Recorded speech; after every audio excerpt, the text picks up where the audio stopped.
Hello hi అండి, welcome to my channel. ఈరోజు recipe వచ్చేసి బెంగళూరు స్పెషల్ దొన్నె బిర్యానీ చేయడం ఎలాగని చూద్దాం ఫ్రెండ్స్. చాలా టేస్ట్గా ఉంటుంది. ఇప్పుడు ఎలా చేయాలని చూద్దాం ఫ్రెండ్స్.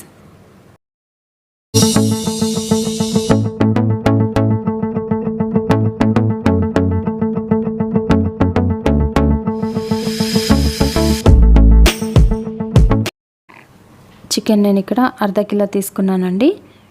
చికెన్ని మ్యారినేట్ చేసుకోవాలి. చిటికెడు పసుపు వేసుకోవాలి. మళ్ళీ 1 స్పూన్ దాకా కారం వేయాలి. మళ్ళీ తగినంత ఉప్పు కూడా వేసుకోవాలి. మళ్ళీ అల్లం వెల్లుల్లి పేస్ట్ 1 స్పూన్ వేసుకోవాలి. తర్వాత 1 కప్పు పెరుగు వేసుకోవాలండి, గట్టి పెరుగు. ఇవన్నీ వేసి బాగా కలుపుకోవాలి.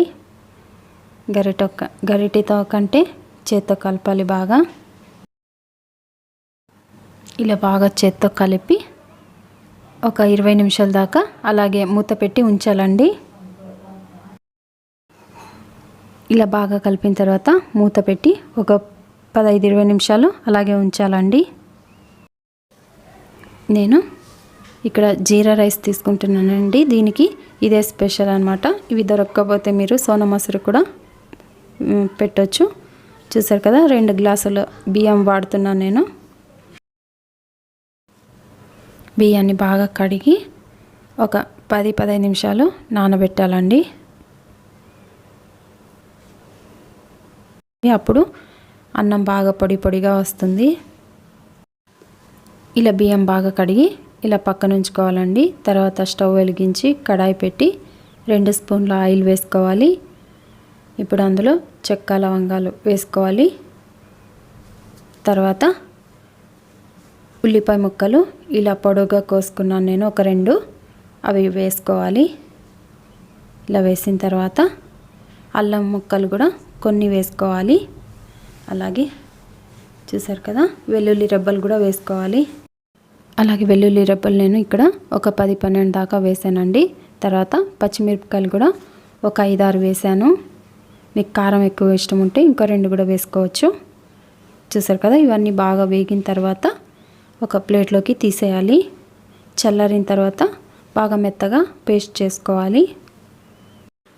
ఇలా మళ్ళీ అదే కడాయిలో ఇంకా కొద్దిగా నూనె వేసుకోవాలి. వేసిన తర్వాత చూసారు కదా, మెంతాకు వేస్తున్నాను నేను ఇక్కడ 1 కట్టు. అలాగే పుదీనా 1/2 కట్టు వేసుకోవాలి.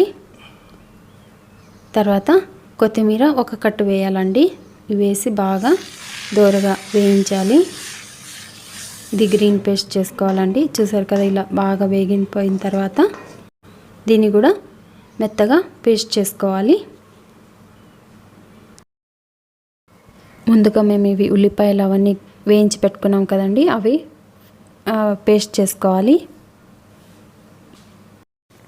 ఇలా మెత్తగా పేస్ట్ చేసి పక్కన ఉంచుకోవాలండి. చూసారు కదా, ఇలా పేస్ట్ అయిపోయిన తర్వాత తీయాలి. తర్వాత ఇప్పుడు అదే మిక్సీలోనే ముందుగా ఇవి మనం పుదీనా అవన్నీ వేయించుకున్నాం కదా, అది కూడా మెత్తగా పేస్ట్ చేసుకోవాలండి. కొద్దిగా నీళ్ళు పోసి పేస్ట్ చేసుకోవాలి. ఇలా మెత్తగా పేస్ట్ చేసుకోవాలండి. పేస్ట్ చేసి పక్కన ఉంచుకోవాలి. రైస్ చేసుకోవడానికి గిన్నె పెట్టి 4 స్పూన్ల నూనె వేసుకోవాలి. అలాగే 2 స్పూన్ల నెయ్యి కూడా వేసుకోవాలండి. ఇప్పుడు ఇందులో ఉల్లిపాయ ముక్కలు నేను 1 దాకా వేస్తున్నానండి. చూసారు కదా, ఇలా పొడవుగా కట్ చేసి పెట్టుకున్నాను. ఇలా వేసుకోవాలి. ఇలా బాగా కలపాలి. కొద్దిగా ఎర్రగా వేయించాలి. చూసారు కదా, ఇప్పుడు ఇందులో షాజీరా, సోంపు, రాతి పువ్వు, అలాగే ఒక 4 ఇలాచి, అలాగే అనాస పువ్వు కూడా వేసుకోవాలి. చెక్క లవంగా, అలాగే మరాఠీ మొగ్గ కూడా వేసుకోవాలండి. ఇవన్నీ వేసి బాగా వేయించాలి. ఇలా చూసారు కదా, ఇవన్నీ వేసిన తర్వాత బాగా కొద్దిగా వేయించాలి. ఇలా బాగా వేగిన తర్వాత నానబెట్టి పెట్టుకున్నాం కదా చికెన్, అది కూడా వేసుకోవాలి. ఇలా వేసి బాగా కలుపుకోవాలండి. ఒక 2-3 నిమిషాల దాకా కొద్దిగా వేయించాలి. ఇలా బాగా వేగిన తర్వాత ముందుగా మనం ఉల్లిగడ్డ అవన్నీ ఫ్రై చేసి పేస్ట్ చేసి పెట్టుకున్నాం కదా, ఆ పేస్ట్ వేసుకోవాలి.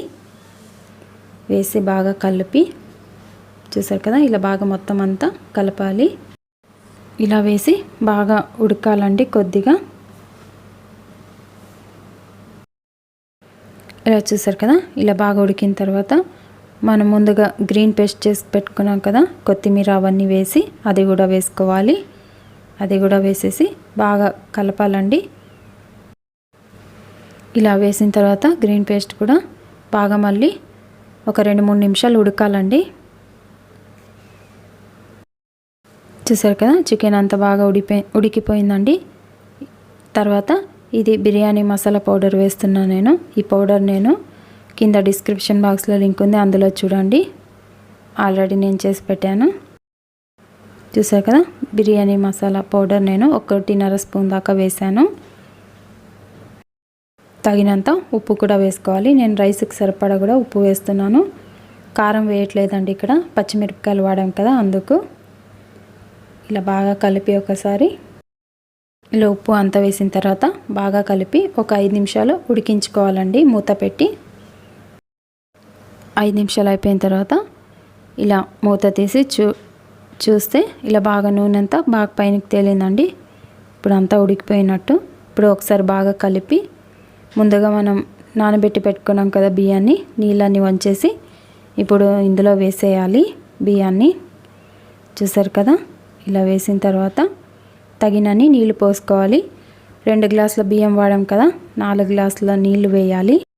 ఇలా బియ్యం వేసిన తర్వాత ఒకసారి బాగా కలపాలండి. తర్వాత ఇక్కడ నేను ఈ గ్లాసుతో బియ్యం పెట్టాం కదా, అదే గ్లాస్ తోటి 4 గ్లాసుల నీళ్ళు వేయాలి. ఇలా వేస్తున్నానండి. కొద్దిగా ఇంకొక అర్ధ గ్లాస్ కూడా ఎక్కువ వేయాలి, ఎందుకంటే చికెన్ ఉంది కదా అందుకు. ఇప్పుడు ఇలా నీళ్ళన్నీ వేసిన తర్వాత ఒకసారి బాగా కలపాలండి. తర్వాత ఒక అర్ధం నిమ్మకాయ పిండుకోవాలి. చూసారు కదా, ఇలా చూసారు కదా, నిమ్మకాయ పిండుకుంటే రైస్ బాగా పొడి పొడిగా వస్తుంది, చాలా బాగా వస్తుందండి. తర్వాత ఉప్పు అంతా సరిపోయిందో లేదని ఒకసారి టేస్ట్ చూడాలి. చూసిన తర్వాత తక్కువ వస్తే ఇప్పుడు వేసుకోవాలండి. నాకు ఇక్కడ కొద్దిగా ఉప్పు తక్కువ వచ్చింది, నేను వేస్తున్నాను. ఇలా వేసిన తర్వాత బాగా ఒకసారి కలిపి మూత పెట్టి మగ్గించుకోవాలి. రైస్ ఉడికించుకోవాలండి. కుక్కర్లో అయితే 3 విజిల్స్ దాకా రావాలి. చూసారు కదా, రైస్ అంతా ఉడికిపోయిందండి. ఇలా బాగా మొత్తం అంతా ఒకసారి కలిపి సర్వింగ్ బౌల్లోకి తీసుకుందాం. చాలా బాగా వచ్చింది. దొన్నె బిర్యానీ రెడీ అయిపోయిందండి. చూసారు కదా, చాలా బాగా వచ్చింది. ఇప్పుడు సర్వింగ్ ప్లేట్లోకి తీసుకుందాం. దీనికి పెరుగు పచ్చడి బాగుంటుంది. మీరు కూడా ఒకసారి ట్రై చేసి చూడండి. చూసారు కదా, మీరు కూడా ట్రై చేసి చూడండి. మా ఛానల్ కనుక ఫస్ట్ టైం చూస్తుంటే ప్లీజ్ లైక్ చేయండి, షేర్ చేయండి, సబ్స్క్రైబ్ చేసుకోండి. చూసారు కదా, బెంగళూరు దొన్నె బిర్యానీ రెడీ అయిపోయిందండి. చాలా ఈజీగా ఇంట్లోనే చేసుకోవచ్చు. మీరు కూడా ట్రై చేసి చూడండి. ఎలా వచ్చిందో నాకు కామెంట్ చేయండి. ఈ వీడియో చూసినందుకు థ్యాంక్ యూ ఫ్రెండ్స్.